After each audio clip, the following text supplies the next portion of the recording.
Hello!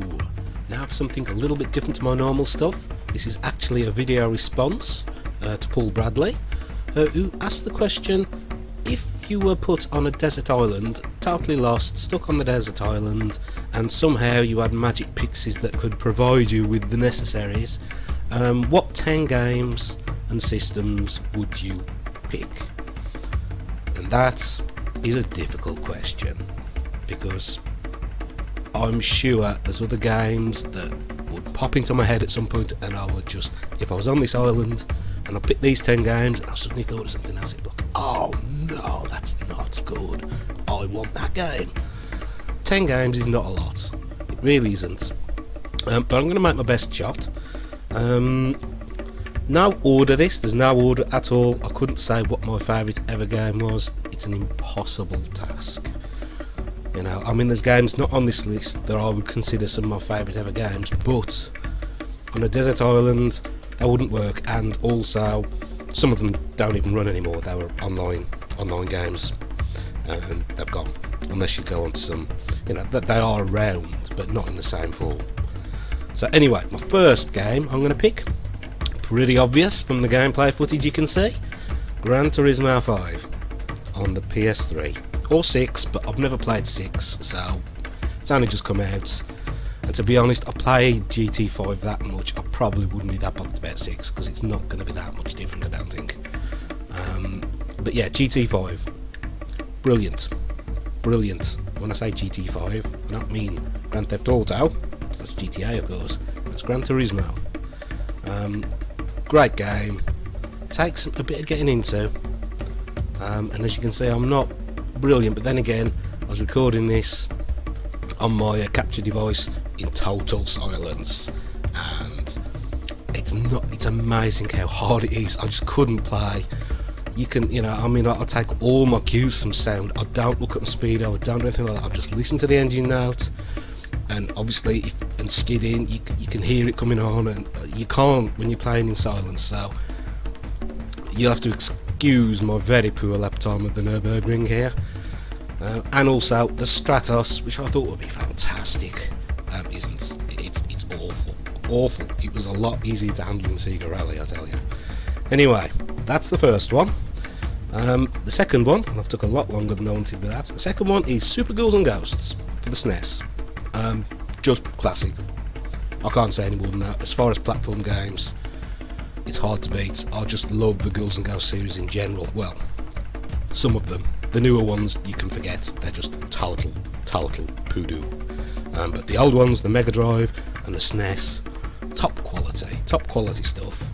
I mean, the SNES version, I just played that before I had a SNES, and that was it. It was like, this is an arcade machine in the home, and I'm having one of these.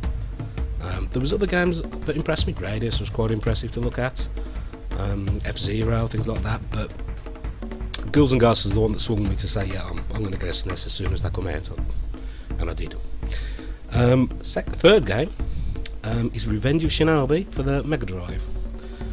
It'd have to be the Japanese original release with Godzilla and Spider-Man and the Hulk. I can't remember if there was anyone else. Hulk was, I don't know, the Hulk was sort of like Terminator-based Hulk. He started off as Hulk, and then he sort of turned into a Terminator as well. So, yeah, just a cool game. Brilliant, and again, a major reason why I bought a Mega Drive. I can remember reading Meme Machines, looking at those screenshots and reading the reviews, and they were glowing reviews, and I just couldn't wait for a Mega Drive to come out. Next game, and I'm uncertain about this, eSWAT for the Mega Drive. I actually preferred it to the arcade. It was a lot better, there was a lot more depth to it. At first I thought, oh god, the graphics are tiny compared to the arcade, what's going on? But when you get into it, it's just a way better game, a lot more depth to it, way better altogether. So eSWAT, I'm a bit ropey with that one, but you know, I've got to think of games, and that's one of them. Could have been Strider, but I think if it was a choice between the two now, I'd probably pick eSWAT simply because it would last me longer. Strider, I wouldn't take too long to fly through that, I was pretty good at it and I played it a lot. So, yeah, I'm torn with those, but yeah, I'm going to go for eSWAT. Next, Wonder Boy 3 in Monster World, again on the Mega Drive.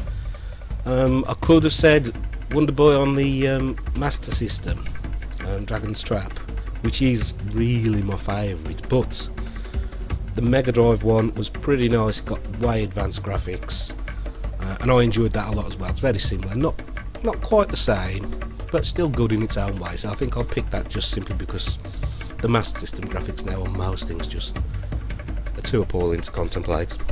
And if it was the only games you could play, you'd be really cheesed off. You'd picked a Master System, I think. Next, Need for Speed on the 3DO. Yes, Need for Speed on the 3DO. I played that for 12 months solid. I got absolutely fantastic at it. I wasn't the best. One of my mates could got. It was less than a second. It was like 0.2 of a second, 0.2 or 0.3 of a second. It might even been less than that. But I couldn't beat it. You always managed to make one mistake that you couldn't make any mistakes. You had to go through all 3 races perfect, no crashes, flying through at top speeds, no messing about. And yeah, it was tough. I couldn't beat that time. But yeah, I loved the game. Brilliant. Oh, it's one of my favourite racing games of all time, really. It's a bit rubbish these days, in comparison to GT5, but it's, you know, it's still a good challenge, and I'd like that. And I wanted to include a 3DO title. Empire Earth on the PC. Again, it's looking a bit old these days, but it's huge. You can play monster epics of games on that. I mean, fair enough, I did play a lot of networks play on that. But, you know, even against just the computer, really good. And you could have 6-hour-long matches, longer than that, and it's just a good game. Just the best of that sort of game they ever done. I didn't like the sequels much, but it blew Age of Empires out of the water. So yeah, Empire Earth, definitely a cracker on the PC. Now, this one's a little bit contentious because it's not really a console, but I'm going to say Outrun, the arcade version, simply because it's brilliant and I used to love it. If I could have the full sit-down experience with a blasting soundtrack and the slight hydraulics, and, you know, just sit there with one hand on the wheel looking cool, that'd be great. But if not, I'd make do with, you know, an arcade power base converter or whatever. Although I'm not 100% certain whether Outrun was jammer. I don't think it was, being a 16-bit Sega system, or a Sega 16 system. But it might have been, I don't know. It's amazing how many things worked on jammer. And if it worked on jammer, I could have plugged it into my arcade power base, which you can call a console, and that would be a way. But you need a wheel and stuff like that as well. Right, next, Minecraft on the PC. Now, I'm not entirely certain whether I can pick PC titles, but I'm afraid I'm going to have to, because, you know, I like my PC stuff, and I'm surprised I haven't picked more PC games in this.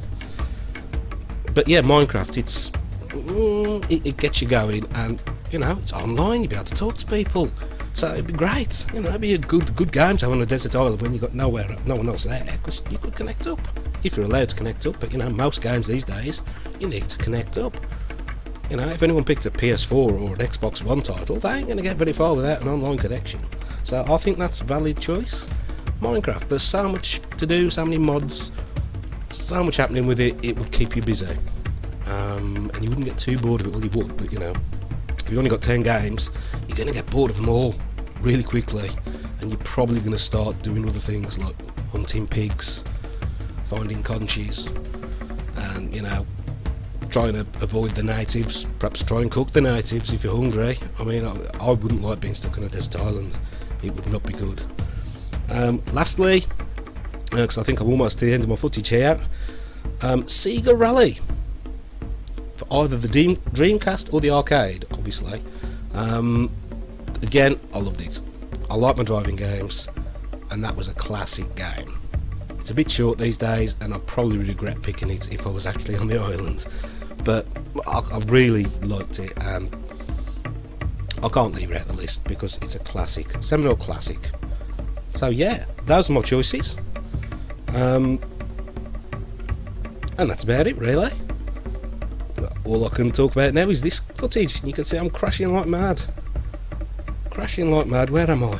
Where am I? Is it close to the end? I think I'm just about getting towards the last stretch. Yeah, because I managed to... No, I'm not. No, I'm not. I managed to mess up. Oh, there we go. There's one mess up. This is getting towards the last stretch now. It's amazing how hard it is to play without sound. And with a bad car. And on a little capture device that's not recording quite as smooth as you'd like. And it's a little bit slow on the responses. I think I did okay, actually. But yeah, no, I didn't. I did rubbish. 12 minutes odd in a Stratos, dearie me. Even Jeremy Clarkson did it faster than that in, what was it, a Volvo or something? I think it was. It wasn't exactly a monster. So, yeah, pretty bad run considering it's on a game. But, you know, I was going all over the place. And as you can see, oopsie daisy, oopsie daisy. Yeah, I'd have been way better off with a Subaru Impreza or something, because it handles better. These things are terrible, or anything practically than this. The Stratos was a bit wobbly, to put it mildly. Oh. Yeah, I'm quite pleased how it's captured, actually, considering my capture device is rubbish. It's a bit low quality.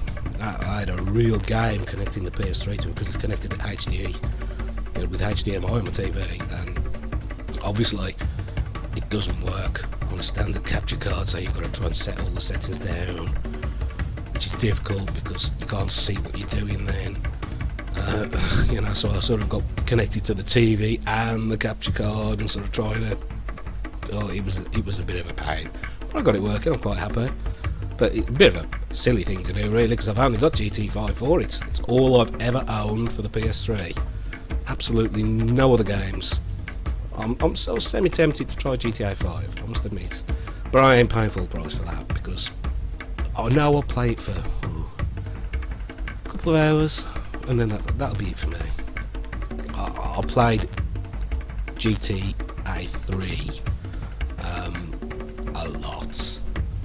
I bought a PS2 for GTA 3, and I've never really liked it that much since. I don't know, I think I just got it out my system, you know. I played it properly. I didn't quite beat it. The last mission, one of the last missions, you got to get across all 3 islands or something like that. I could never quite do it, and I just didn't have the patience. I didn't have the patience. A few years before I'd have done it, definitely, but no. As you get older, you lose patience, and you're not prepared to put as much time into games to beat them. Yeah. And I'm almost finished this race. Come on, I don't know what else to chunter on about until it's finished. 12 minutes. 12 minutes 12. Yeah, and I'm about to just do a mad dash because the Stratos was useless. You can fly through that bit with a good car. But no, the slightest touch and my back end's all smashed in. So that's definite proof there is damage on... Oh, yeah, there is damage on the game. Because I watched a video with Nerdcubed and he said there wasn't, and he's wrong, there is. So yeah, anyway, until next time, I'll catch you later.